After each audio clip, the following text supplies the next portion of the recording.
Welcome to Aadya TV. మనతో పాటు BRS senior నాయకులు మాజీ కార్పొరేషన్ చైర్మన్ వాసుదేవ్ రెడ్డి ఉన్నారు. ఆయన అడిగి తెలుసుకునే ప్రయత్నం చేద్దాం. సార్ నమస్తే. నమస్తే సార్ చెప్పండి సార్, ముఖ్యమంత్రి రేవంత్ రెడ్డి మొన్న మీటింగ్లో అవాక్ చవాకులు ఇక్కడ పేల్చిండు.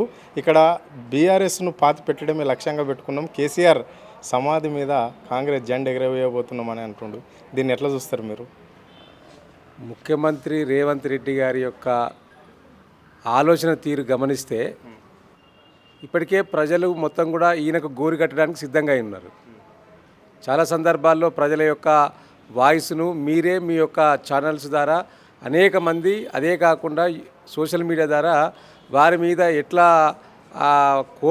కోపోద్రికులై ఉన్నారో మనం చూస్తూ ఉన్నాం. సో వారు ఇప్పుడు ఏం కలలు కంటా ఉన్నాడంటే భవిష్యత్తులో బీఆర్ఎస్ గోరి కడతాం, ఆ గోరి మీద కాంగ్రెస్ జెండా ఎత్తుతామనే కలలు కంటా ఉన్నాడు. పగటి కలలు కంటా ఉన్నాడు ముఖ్యమంత్రి గారు. పగటి కళలు ఎప్పుడు కూడా నిజం కావు. సీఎం రేవంత్ రెడ్డి ఇప్పటికే నీకు ఈ తెలంగాణ ప్రాంతంలో, తెలంగాణ రాష్ట్రంలో నూకలు చెల్లినాయిగా అయిపోయింది. ఎప్పుడు పీడ వెరగొట్టుకుందాంరా అని ప్రజలు ఆ భావనలో ఉన్నారు. ఈ పీడ ఎప్పుడు దిగురుగా అవుతుంది రా నాయన అని. సో ఎందుకంటే నువ్వు చేస్తున్నది ఒకటా రెండా? నువ్వు వచ్చిన 6 నెలల నుంచెల్లే మొట్టమొదటి స్టార్ట్ అయింది, హైడ్రా నుంచెల్లే స్టార్ట్ అయింది కదా. హైడ్రా నుంచి మొదలైతే వెలుగుమట్ల ఖమ్మం దాకా నువ్వు చేస్తున్న అరాచకాలను మొత్తం కూడా ప్రజలు ఈసడించుకుంటా ఉన్న సందర్భం కళ్ళ ముందు కనిపిస్తూ ఉన్నది. కాబట్టి ఇలా ఈ రాష్ట్రంలో కాంగ్రెస్ పార్టీకి గోరి కట్టడం ఖాయం అనేది తేలిపోయింది కాబట్టి ఈ విధంగా మాట్లాడుతూ ఉన్నారు దాన్ని కప్పిపుచ్చుకోవడానికి. ఇక అనేక కుప్పిగంతులు వేస్తూ ఉన్నాడు రేవంత్ రెడ్డి గారు.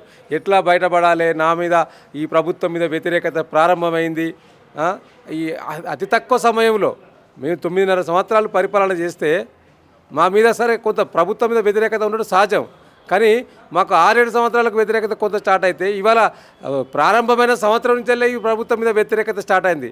నీకు అప్పటి నుంచెల్లే స్టార్ట్ అయింది. ఇప్పుడు కొత్తగా అయ్యేది ఏం లేదు. ఇక నిన్ను ఇవాళ రేవంత్ రెడ్డి పోవాలి, కేసీఆర్ రావాలని ప్రజలు భావిస్తూ ఉన్నారు కాబట్టి నీకు ఫ్రస్ట్రేషన్ నుంచి వెళ్ళి వస్తున్న మాటలే ఆ విధంగా తయారైనాయి. కేసీఆర్ బయటకు వచ్చి సభ పెడతాంటే ఇక్కడ రాష్ట్ర ముఖ్యమంత్రి కూడా అదే టైంలో ఎందుకు సభలు ఏర్పాటు చేయాలని అనుకుంటున్నాడు?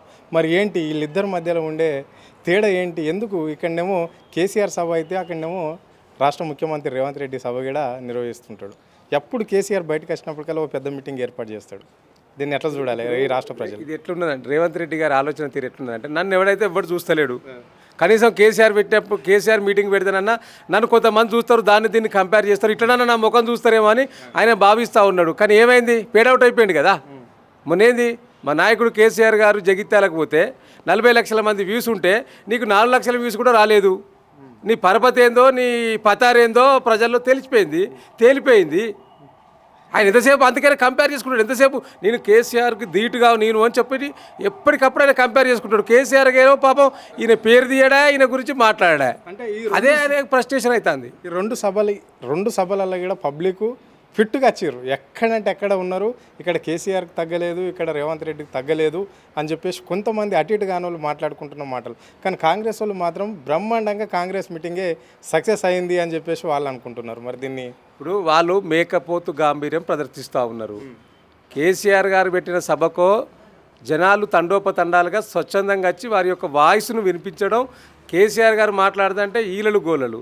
కానీ ముఖ్యమంత్రి గారి సభను మహిళా సంఘాలను పెట్టుకొని పోకుంటే మీకు ఫైన్లు ఎత్తాం, పోకుంటే మీకు ఇబ్బంది అవుతుంది భవిష్యత్తులో అని చెప్పి బెదిరించి ఆ సభకు తరలించి, అది ప్రభుత్వ సభ, ఇది ప్రజల సభ. ప్రభుత్వం తరలించింది ఆ సభకు జనాలను, ముఖ్యమంత్రి గారు పెట్టుకున్న సభకు. సో తేడా ఇక్కడే గమనిస్తూ ఉన్నారు. నీవు మాట్లాడుతుంటేనే బయటికి వెళ్ళిపోతున్న సందర్భం చూసినాం కదా. నువ్వు ఎంతసేపు కేసీఆర్ గారిని తిట్టాలి, కేసీఆర్ గారిని పడగొట్టుడు అయిపోయింది నీదిగా. ఇప్పుడు ఏమున్నది? సావగొట్టాలి. పడగొట్టుడు అయిపోయింది, ఇప్పుడు సావగొట్టే పనులలో ఉన్నావు నువ్వు. నీ మాటల తీరుతోటి ఇప్పటికే ఆయనను ఇబ్బందుల పాలు చేయాలని చూస్తూ ఉన్నావు. ఎన్ని ఇబ్బందులు పెట్టినా, ఎన్ని కుప్పిగంతులు వేసినా కేసీఆర్ అనే వ్యక్తి ఒక టాల్ మ్యాన్. ఆయనను పోల్చుకోవడం అనేది అది జరగని పని. భవిష్యత్తులో నీకు ఎప్పుడు కుదరది. నువ్వు ముఖ్యమంత్రిగా, నువ్వు రేపు ప్రధానమంత్రి అయినా కేసీఆర్ గారికి ఉన్న చరిత్ర, కేసీఆర్ గారికి ఉన్న పేరు ప్రఖ్యాతల ముందు నువ్వు చిన్నోనివే. ఇప్పుడు ముఖ్యమంత్రి పదవి ఉన్నది కాబట్టి అనివార్యంగా నిన్ను గౌరవించాలి కాబట్టి కొంతమంది గౌరవిస్తూ ఉన్నారు. కాబట్టి కేసీఆర్కు రేవంత్ రెడ్డికి నక్కకు నాగలోకానికి ఉన్నంత తేడా ఉన్నది. రైట్. రాష్ట్ర ముఖ్యమంత్రి ఇంకో మాట కూడా అంటుండు, కాళేశ్వరం ప్రాజెక్టులో ఎవరెవరైతే భాగ్యస్వాములు అవుతారో వాళ్ళని ఇడిసే ప్రసక్తి లేదు అని చెప్పేసి అంటున్నాడు. మరి ఇంకా ఏ విధంగా ఉండబోతుంది దాని మీద చర్చ? ఇంకా కాళేశ్వరం ఎక్కడిది? కాళేశ్వరం అనే ప్రాజెక్టుకు సంబంధించి నువ్వేం వేసినావు? విజిలెన్స్ కమిషన్ వేసినావు. ఆ తర్వాత ఏం వేసినావు? ఘోష్ కమిషన్ రిపోర్ట్ అని ఇచ్చినావు. ఆ ఘోష్ కమిషన్ రిపోర్ట్ మీద సిబిఐకి పంపించినావు. దాని మీద మేము అది ఒక కమిషన్ ఎంక్వైరీ యాక్ట్కి సంబంధించి సరైన నియమ నిబంధనలు పాటించలేదని కోర్టుకు పోతే హైకోర్టే చెప్పింది కదా, కేసీఆర్ గారిని హరీష్ రావు గారు కానీ విచారించద్దు, ఇందులో ఏం లేదు, అదంతా ట్రాష్ అని చెప్పి హైకోర్టు చెప్పింది. హైకోర్టు చెప్పినాక ఇంకా కాళేశ్వరం ప్రాజెక్టుకు సంబంధించి అవినీతి ఎక్కడిది? ఆనాడో కాళేశ్వరం కూలేశ్వరం అన్నాడు, లక్షల కోట్లు వృధా అన్నాడు. హైకోర్టు తీర్పుతో అవన్నీ కథం పేడౌట్ అయిపోయినాయి. ఏది లేదు, ఇప్పుడు ప్రజలు నమ్మే పరిస్థితి లేదు. అందుకే నిన్నగాక మొన్న వివేక్ మంత్రి గారు ఆ నియోజకవర్గంలో మాట్లాడుతున్న సందర్భంలో ప్రజలందరూ కూడా వ్యతిరేకిస్తూ ఉన్నారు. ఇంకా కాళేశ్వరం గురించి మాట్లాడి మీ పరువు తీసుకోకుండా అని చెప్పి వ్యతిరేకిస్తున్న సందర్భం కనిపించింది. కాబట్టి ఒక్కొక్కటిగా ఇవన్నిటి కూడా నిజం అయిపోతున్నాయి. ఇప్పుడు నిజం నిలకడగా తెలుస్తుంది అన్నట్టు రాగానే కాళేశ్వరం కూలేశ్వరం అన్నారు, అవినీతి అన్నారు, అక్రమాలు అన్నారు, అవన్నీ కూడా ఇలా తేలిపోతూ ఉన్నాయి కదా. కాబట్టి ప్రజలకు వాస్తవాలు తెలుస్తూ ఉన్నాయి కాబట్టి ఇలా కాంగ్రెస్ నాయకులు, కాంగ్రెస్ ప్రజాప్రతినిధులు ఫ్రస్ట్రేషన్లకు పోయి ఇష్టం వచ్చినట్టు మాట్లాడుతూ ఉన్నారు. ఇంకా చెల్లదిగా ఇక మీరు బీఆర్ఎస్ పార్టీని ఇప్పటికి 3 సంవత్సరాల దగ్గరికి వచ్చింది మీరు అధికారంలోకి వచ్చి, ఇంకెన్ని రోజులు మీరు పడేడతారు బీఆర్ఎస్ పార్టీ మీద, కేసీఆర్ గారి మీద? మీరు ప్రజలకు ఏం చేస్తూ ఉన్నారో అవి చెప్పడానికి శాతం అయితే లేదు. అవి ఏవి అమలు అయితే లేవు.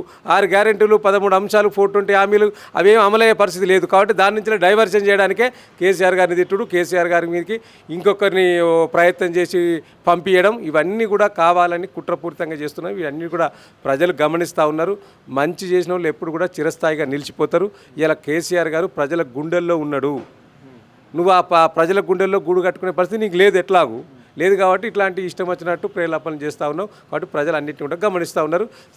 సందర్భం వచ్చినప్పుడు కర్రు కాల్చి వాద పెట్టడం ఖాయం. రైట్. చివరిగా చెప్పండి, అంటే 6 గ్యారంటీలు అమలు చేస్తున్నాం. ఇక్కడ నిన్ననే ఆర్టీసీ సమ్మె చేస్తే కూడా దానికి మద్దతుగా మేము చెప్పాం, గవర్నమెంట్లో విలీనం చేస్తామని చెప్పాం.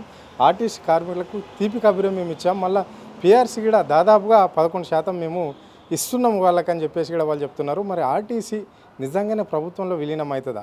అంటే మంత్రి పొన్నం ప్రభాకర్ ఏమో బీఆర్ఎస్ నాయకులు చేపిస్తున్న తీరు ఇది.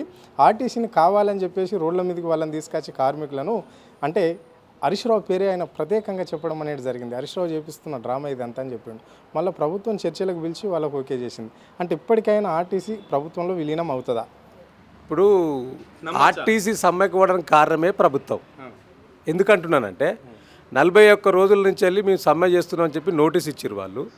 ఆ నోటీసులు ఇచ్చినప్పుడు వాళ్ళు చర్చలు పెట్టినప్పుడు ఈ నాయకుడు, ఈ రాష్ట్ర ముఖ్యమంత్రి గారు కేరళ ప్రచారంలో తిరుగుతూ ఉన్నాడు.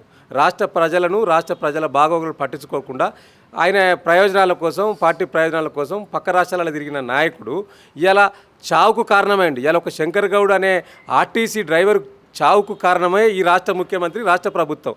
దానికి ఎవరు సమాధానం చెప్తారు? నువ్వు ఇలా చర్చల పేరిట నువ్వు మళ్ళీ డ్రామాలు ఆడుతూ ఉన్నావు. నువ్వు ఏం కావాలో ఆనాడే మేము అన్నీ చేసినాం కదా. ఆనాడు 2023లో ఆగస్టులో మేము అసెంబ్లీ తీర్మానం చేసినాము, క్యాబినెట్ తీర్మానం చేసినాము, ఆ తర్వాత గవర్నర్కి పంపినాము, దానికి సంబంధించిన జీవో ఇచ్చినాము, గెజెట్ తీర్మానం చేసి పక్కకు పెట్టినాము. నువ్వు రావాల్సింది ఏంది? అపాయింటెడ్ డే ఒకటి ఫిక్స్ చేస్తే సరిపోతుంది. కొత్తగా నువ్వు చేయాల్సింది ఏం లేదు. అన్నీ మేమే చేసినాం, కమిటీలు వేసినాం, అన్ని తీర్మానాలు చేసినాం. ఇలా వచ్చి దాన్ని ఒకటి చేయడానికి దానికి 41 రోజులుగా సమ్మె చేస్తే పట్టించుకోకుండా చావు కారణమైన ఇలా దాన్ని తేరుకొని ఇక మేము చేస్తున్నాం, దీన్ని ప్రతిపక్ష నాయకులు రెచ్చగొడుతున్నారంటారు. మేము రెచ్చగొట్టడం కాదు, మీరు పట్టించుకోకపోవడం వల్ల ఇలా ఆ యొక్క సమ్మెకు దారి తీసింది. ఆ సమ్మెలో ఉన్నది కూడా మీకు సంబంధించిన పార్టీ నాయకులు, ఐఎన్టీసీకి సంబంధించిన కార్మిక సంఘాలు, అదేవిధంగా సిపిఐకి అనుబంధంగా ఉన్న వాళ్ళందరూ కూడా అందులో ఉన్నారు కదా. మరి దాన్ని మేము రెచ్చగొట్టామని ఎట్లా అంటారు మీరు? అంటే తప్పించుకోవడానికి డ్రామాలు, పక్కని మీద బట్టగాల్చి మీద ఎత్తే ఇక దాన్ని వాళ్ళే చూసుకుంటారనే విధంగా ఇలా కాంగ్రెస్ నాయకులు తయారైనరు. సో ఒక్కొక్కటిగా అన్నీ తేల్చిపోతూ ఉన్నాయి ఇలా ప్రజలకు. సో కాబట్టి ఇలా మొన్న జరిగిన ఆర్టీసీ కార్మికుల సమ్మెకు సంబంధించి రెచ్చగొట్టింది వాళ్ళే, పట్టించుకోకుండా ఉండకపోవడం వల్లనే వారు ఆ పరిస్థితికి దాపురించింది. కాబట్టి ఈ అన్నిటి రాష్ట్రంలో ఇప్పుడు ఆ పాలన లేదండి. ఇలా ఇక్కడ పాలన నడస్తలేదు. ఇలా అధోగతి పాలైపోయింది. ఈ యొక్క కాంగ్రెస్ పరిపాలనలో ప్రజలు అధోగతి పాలైపోయినారు. పాలన పడికేసింది. ఇవాళ ముఖ్యమంత్రి గారు అట్టర్ ఫెయిల్ అయిపోయిందని చెప్పి ప్రజలు భావిస్తూ ఉన్నారు. Thank you.